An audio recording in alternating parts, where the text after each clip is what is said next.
کیا جن جو ہے وہ ایک انسانی جسم کے اندر داخل ہو سکتا ہے؟ جن کے اثرات کے حوالے سے مختلف میں نے بہت ڈفرینٹ ریسورسز سے اور ڈفرینٹ ریفرنسز سے بہت سی چیزیں پڑھی ہیں. قرآن مجید میں بھی مختلف جگہ پہ جنات کی تخلیق کس طرح سے ہوئی ہے اور اس کے کیا اثرات ہیں اس کو بیان کیا گیا ہے. لیکن مجھے جو چیز مل نہیں سکی یا ایک صاف لفظوں میں جو جواب نہیں ملا وہ یہ ہے کہ کیا جن جو ہے وہ ایک انسانی جسم میں داخل ہو کر انسان سے وہ عمل کروا سکتا ہے؟ جیسے کہ قرآن میں مختلف جگہ پہ بیان کیا گیا کہ قرآن جب جو جن ہے وہ انسان کے اندر داخل نہیں ہو سکتا، لیکن بیان نہیں کیا گیا، لیکن میں نے مختلف سورسز سے جو چیزیں پڑھی ہے وہ یہ ہے کہ اس کے اثرات ہو سکتے ہیں، وہ آپ کے دل میں وسوسے ڈال سکتا ہے لیکن آپ کو فورس نہیں کر سکتا کہ آپ کوئی عمل کریں. تو میرا سوال صرف اتنا ہے کہ جن انسان کی جسم میں داخل ہو سکتا ہے، اور اگر ہو سکتا ہے تو اس کا کتنا اثر جو ہے وہ انسان کے عمل پہ آ سکتا ہے؟ اس میں پہلے تو ایک چیز کو ذرا وضاحت سے سمجھ لیجئے کہ قرآن مجید اس طرح کی معلومات کے لیے نازل نہیں کیا گیا.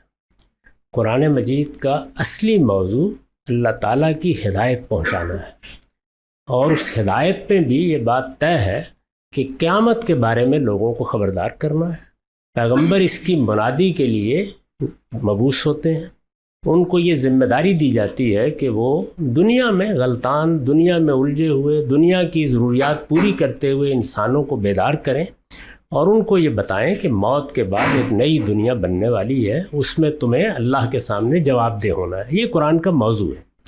اب ظاہر ہے کہ وہ اپنے موضوع کے لحاظ سے بات کر رہا ہوتا ہے، لیکن انسانوں سے بات کر رہا ہے. اس میں بہت سی اس طرح کی چیزیں کبھی استدلال کے موقع پر، کبھی لوگوں کے سوالات کے جواب میں، کبھی کسی الجھن کو دور کرنے کے لیے زیر بحث آ جاتی ہیں. یعنی یہ ضمنی طور پر ہمیشہ زیر بحث آتی ہیں، اصلاً موضوع نہیں ہوتی. اس میں قرآن نے ہمیں یہ بتایا ہے کہ جس طرح تم ایک باشعور مخلوق ہو، اسی طرح سے دو اور مخلوقات بھی شعور کے ساتھ پیدا کی گئی ہیں، ارادہ و اختیار کے ساتھ پیدا کی گئی ہیں. ان میں ایک فرشتے ہیں اور دوسرے جنات. یہ بتایا گیا. فرشتوں کے بارے میں بھی ضروری معلومات جو انسان کے لیے اضطراب پیدا کر سکتی تھیں وہ دے دی گئیں. اس کا باعث بھی زیادہ تر یہ بنا ہے کہ لوگوں نے فرشتوں کو خدا کی بیٹیاں قرار دے دیا، ان کو اللہ کے ساتھ شریک کر لیا. چنانچہ لوگوں کی تنبیہ کے لیے فرشتوں سے متعلق بعض حقائق ان کو بتانا پڑے. یہی صورتحال جنات کے بارے میں ہوئی.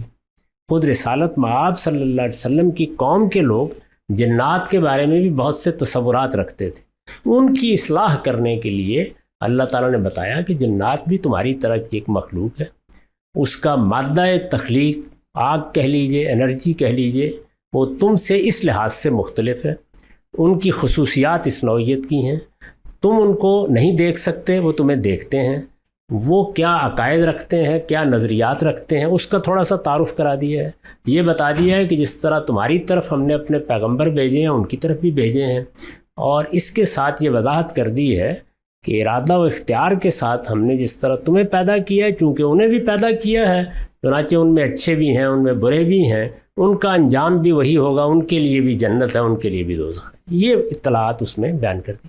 کہیں ضمناً کچھ دوسری چیزوں کا ذکر بھی آ گیا ہے کہ جس طریقے سے ہم انسان ایک دوسرے پر مؤثر ہوتے ہیں، مختلف پہلوؤں سے ہو جاتے ہیں. یعنی کوئی وسوسے ڈال دیتا ہے، کسی کے لیکچر سے ہم متاثر ہو جاتے ہیں. اسی طرح کے معاملات جنوں کے اور ہمارے درمیان بھی ہوتے رہتے ہیں. یہ بھی بتا دیا ہے، جس کو آپ نے وسوسے سے تعبیر کیا، مذہبی لحاظ سے ہی بتا دیا ہے، اور انسان کے اوپر جو اثرات ہوتے ہیں ان کو بھی بتا دیا. لیکن یہ اس اصلی مقصد کو سامنے رکھ کے زیر بحث آئے. جو سوال آپ نے کیا ہے یہ تجربات کی چیز ہے. یعنی جس طرح آپ باقی چیزوں کا تجربہ کرتے ہیں، یعنی مثال کے طور پر شیر کی نفسیات کا مطالعہ کیا گیا ہے، اسی طریقے سے آپ نے حشرات الارض کے بارے میں بہت سی معلومات حاصل کی. یعنی اب اگر آپ کسی موقع پر جو نئی معلومات ہیں ان کو دیکھنے کے لیے بیٹھ جائیں تو آپ بالکل حیرت میں رہ جاتے ہیں. یعنی یہ سب جانور کیسے کام کرتے ہیں، ان کے اپنے اپنے علاقے ہیں، ان کا اپنا اپنا طریقہ ہے، ان کی ایک خاص فطرت ہے.